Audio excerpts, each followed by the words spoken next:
अल्लाहु अल्लाहु अल्लाहु अल्लाह अल्लाहु अल्लाह।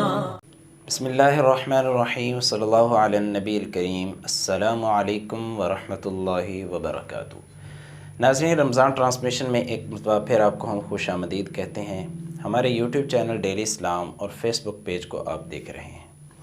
अभी तक जिन दोस्तों ने हमारे चैनल को सब्सक्राइब नहीं किया या फेसबुक पेज को फॉलो नहीं किया, तो उनसे रिक्वेस्ट है कि जल्दी से हमारे चैनल को सब्सक्राइब कर लें और फेसबुक पेज को ज़रूर फॉलो कर लें, ताकि हमारी रमज़ान ट्रांसमिशन की जो मसाइल पर मुश्तमिल वीडियोस हैं वो आप तक बर वक्त पहुँचती रहें।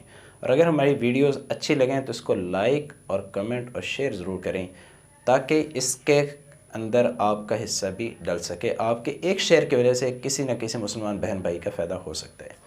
नाज़रीन, मसाइल का सेशन चल रहा है, तो हमसे एक भाई ने मसला दरियाफ़्त किया है। वो पूछते हैं कि क्या कोई शख्स रोज़े की हालत के अंदर किसी दूसरे मरीज़ को ब्लड दे सकता है, खून दे सकता है या नहीं? आया कि इसके ब्लड देने की वजह से इसका रोज़ा तो नहीं टूटेगा? तो इसका जवाब ये है कि किसी शख्स का किसी दूसरे मरीज़ को ब्लड देना, खून देना ये जायज़ है, और रोज़े की हालत के अंदर अगर कोई शख्स ब्लड देगा तो इसका रोज़ा ख़राब नहीं होगा। एक और भाई ने हमसे मसला दरियाफ़्त किया है कि क्या कोई शुगर का मरीज़ रोज़े की हालत के अंदर जो शुगर का इंजेक्शन जिसको इंसुलिन कहा जाता है, क्या वो लगवा सकता है या नहीं? आया कि उसके इंसुलिन लगवाने की वजह से उसका रोज़ा तो नहीं टूटेगा? तो इसका जवाब ये है कि शुगर का मरीज़ अगर उसको ये इत्मीनान है कि मेरे इंसुलिन लगाने से मेरी तबीयत संभल जाएगी, तो इसके लिए गुंजाइश और जायज़ है कि ये रोज़े की हालत के अंदर इंसुलिन लगा ले। इंसुलिन लगाने की वजह से इसका रोज़ा फासिद नहीं होगा। एक और शख्स ने मसला दरियाफ़्त किया है, भाई ने, वो पूछते हैं कि अगर किसी शख्स को रात को गुस्ल की हाजत हो गई, बदख्वाबी हो गई, एहतलाम हो गया, अब ये शख्स सुबह उस वक़्त उठता है जब सहरी का टाइम बिल्कुल थोड़ा है, 5-10 मिनट रहते हैं। अब अगर ये शख्स सहरी खाने के अंदर गुस्ल करने के अंदर मसरूफ़ हो जाएगा तो सहरी का टाइम निकल जाएगा। तो क्या ये शख्स बिना गुस्ल किए सहरी खा सकता है या नहीं खा सकता? तो इसका जवाब ये है कि ये शख्स बग़ैर गुस्ल के सहरी खा ले। सहरी खा लेने के बाद फिर जाकर अपनी जो हाजात हैं वो पूरी कर ले, गुस्ल कर ले, पाकी हासिल कर ले, और फिर बाकी जो इबादत हैं, नमाज है, तिलावत है, ज़िक्र है, वो अपने गुस्ल के बाद कर ले।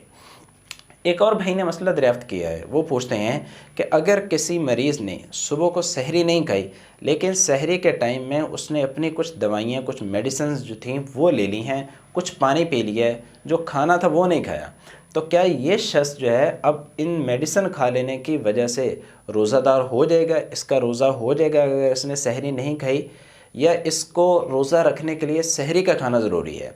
इसके बारे में एक बात जहन में बिठा लें कि सहरी खाना ये रसूलुल्लाह सल्लल्लाहु तआला अलैहि वसल्लम ने फरमाया है कि बरकत है। सहरी खाना सुन्नत है, और सहरी का जो खाना होता है फरमाया कि ये बरकत वाला, रहमत वाला खाना होता है।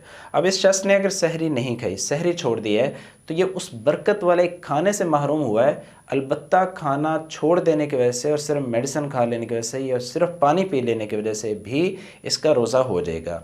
इसी के ज़िम्न में एक और मसला भी जहन में बिठा लें कि अगर कोई शख्स सुबह उठता ही नहीं है, उसकी आँखें नहीं खुलती, और लेकिन उसकी नीयत थी कि मैंने रोज़ा रखना है, अब इसने तो कुछ भी नहीं खाया ना कुछ पिया है, तो क्या ये शख्स जो है अब रोज़े की नीयत कर सकता है या नहीं कर सकता? तो फ़ुक़हा फरमाते हैं कि ये शख्स निस्फ़ नहारे शरी से पहले पहले अगर बेदार हो जाता है तो अपनी रोज़े की नीयत कर ले, तो इसका भी रोज़ा हो जाएगा, अगरचे इसने कुछ खाया पिया नहीं है। नाज़रीन, अगर आपके जहन में कोई भी मसला हो रोज़े के मुतालिक या ज़कात के या सदका फ़ितर के मुतालिक या कोई दीगर और मसाइल हों, तो आप हमें कमेंट बॉक्स में भेज सकते हैं। हम आपके मसाइल को अपने प्रोग्राम में शामिल करेंगे और उनको वीडियो की शक्ल के अंदर नाज़रीन तक पहुँचाएँगे।